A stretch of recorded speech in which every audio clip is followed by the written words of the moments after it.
First of all, I want to apologize. Nothing is more frustrating than getting rejected into a music library, or even worse, never even hearing back. And I'm saying sorry because for 7 years, I worked at a major music library and I was one of those people ignoring your submissions. But I'm gonna make it up to you and give you a foolproof plan, tried and tested, to make sure your music stands out from the crowd and gets the recognition that it deserves. Even if you haven't already submitted, by the end of this video, you're gonna have everything you need to 10x your chances of getting your music accepted and becoming that go-to person for a music library. In just 3 steps, here's everything you're gonna learn. We'll even help you draft out your first email. I advise to take notes if that's something you're interested in to get the most out of this video. Let's jump right into it. Now, outside of having licensable music, this first step is by far one of the most important steps if you want to stand a chance working with music libraries. If you find yourself constantly getting denied to music libraries, usually it's because of something you're lacking in within this first step, which is researching like a professional. Googling music libraries and email blasting the first 46 libraries you see is not considered research. From now on, what I want you to do is Google music library directories. From there, we'll see a list of tons of different music libraries we can submit to. Now, we're gonna look at these libraries, and the first thing we're gonna see is, do they even take my style of music? If they have their catalog listed on their site where we can browse their music, then we're gonna take 60 seconds to browse what kind of genres they have. Here's a quick example of that. Let's say you're listening to a music library's catalog. You're seeing them only posting cinematic, trailerized, Optimus Prime type beats, but your style of music is nu metal. That's a clear indication that they do not take your style of music. Why would a music library reply to someone who's pitching their music in EDM or hip hop when they only accept orchestral music? That's an easy way to get ignored, or maybe even worse, blacklisted. Now, your next focus on researching a music library is to see if that library has a submission protocol. I can almost guarantee that if you're constantly getting ignored when you're reaching out to a music library, this is one of the main reasons why. You want to come off as a professional, someone who's easy to work with and can follow directions easily.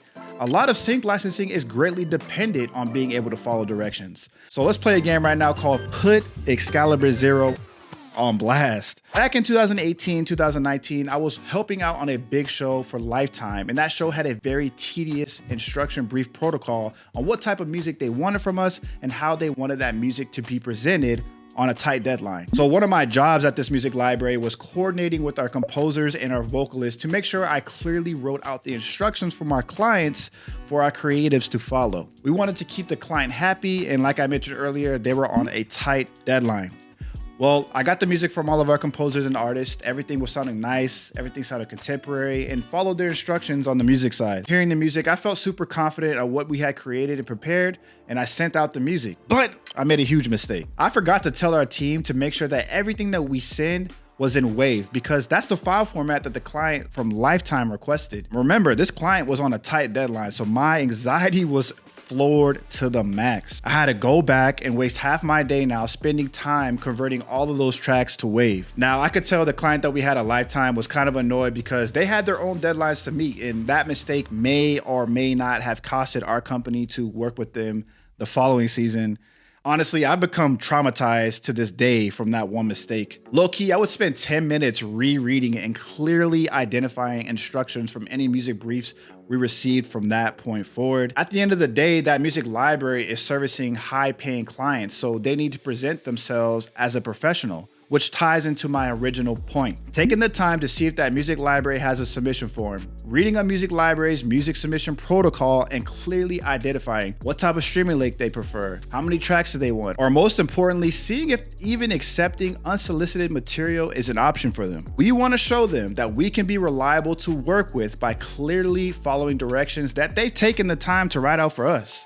Finally, our last mission on researching is extracting as much info as we can from this music library's website, from their About Us section, their placements, or anything else that can give us information and tell us more about their company's story.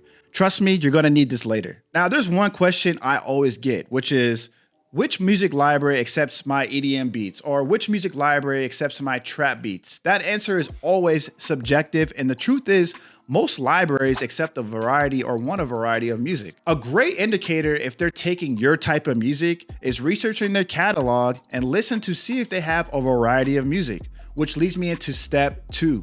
How to stand out with your music. And if you're taking notes, I recommend highlighting this next point. For the sake of this example, let's say your style is tropical EDM. You come across a library that accepts a variety of different genres, but they lack heavily in your style. If you want to stand out, then research the categories that music library lacks in. I've seen way too many musicians get rejected by a music library and wonder why they can't get in. Most of the time, it's because that library is saturated with the style that you create, or they may have higher quality musicians making that same exact style. This is why research plays a part, because you can become the go-to person for that music library style. I want you to think of yourself as the supply to their demand. Now, this is something we really focused on when we held that free masterclass a few months ago, because we wanted to take a select amount of musicians if they were serious about sync licensing but needed that additional guidance. We've actually recently opened up more limited spots, so if you're looking to gain more confidence in this sync space and you're looking for more tactics to find success in this industry, then I recommend you securing your spot in the masterclass by clicking the link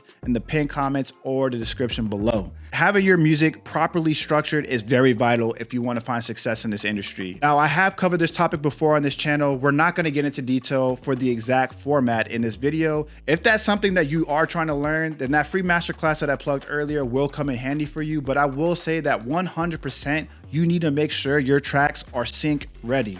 This does not mean that we need to make our music cheesy or corny. We just want to make sure that it is arranged correctly so the TV show or movie has the proper format to fit their scene. Quality is a factor for sync. We're making music to complement dialogue and or the emotional impact of a scene. Now, this means you're going to avoid using any distracting sounds like harsh synths, overly complicated lyrical content, or even using crazy hi-hat patterns that sound way too busy. Now, I don't want you to get discouraged and make you think that you need to have this top 40 radio Billboard hit. We do want to make sure though that we're using proper sound selection techniques that keeps our music feeling fresh and contemporary as opposed to outdated and flat. By the way, let me know in the comments if you would find it helpful if I made a more in-detail video about sound selection. Your engagement on these videos honestly really helped me identify which topics are most helpful. Now that we got our music ready to be synced, let's get into the real gems here. For step 3, let's cover mastering the pitch.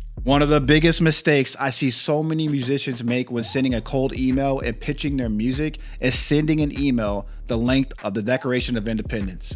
They spend too much time describing their whole life story, making everything about them, and talking to these music libraries like they're your best friend, using words like, yo, check my beats. Man, no one's got time to read all that. And first things first, we want to avoid using the word beats. We actually had a student who pitched to a music library before joining our masterclass. Now, that music library liked his music and wanted to send him a contract. But when he replied to their email, he used the word beats. Yes, the word beats in his email, and they retracted his contract and denied him into their library. Honestly, this is pretty petty in my opinion and doesn't always happen, but we do want to come off as a professional. So you're probably wondering, what word would I even describe my beats then? I would recommend using instrumentals, or even better, the industry term cues. Cues are just another word for tracks. Now that we got our terminology down, let's move forward with drafting a correct email to pitch our music.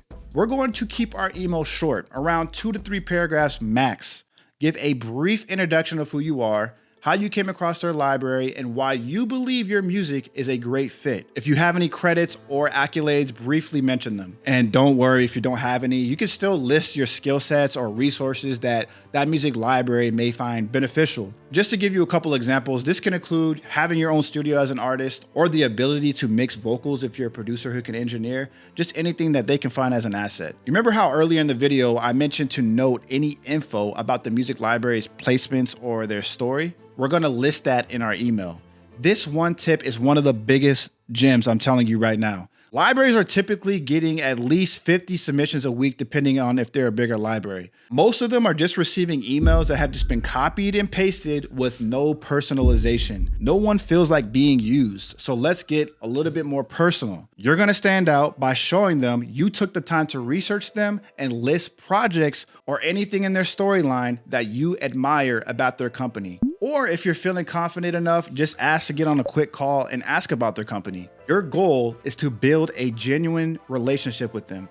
Take that time to show them that you're ready to work and end your email by thanking them for their time. Finally, we'll add a link to our music using a streaming platform so they can quickly and easily preview our music. Remember to follow their submission protocol for this step though, because this will determine if they only want you to send one track or if they prefer you to send 10. And that's when you're ready to send. These are the exact steps that we're using to teach our masterclass students, which is literally a blueprint that yields results. We actually have a goal on helping 1,000 musicians land their first sync placement, and so far we are at 49. So if this is something that you're serious about and you're looking to become one of those 1,000, then we invite you to reserve your seat to our free masterclass. And as of right now, the spots are limited. So select which time and date works for you. We are looking forward to growing with you on this sync licensing journey. Thank you for checking out our video. We'll see you in the next one.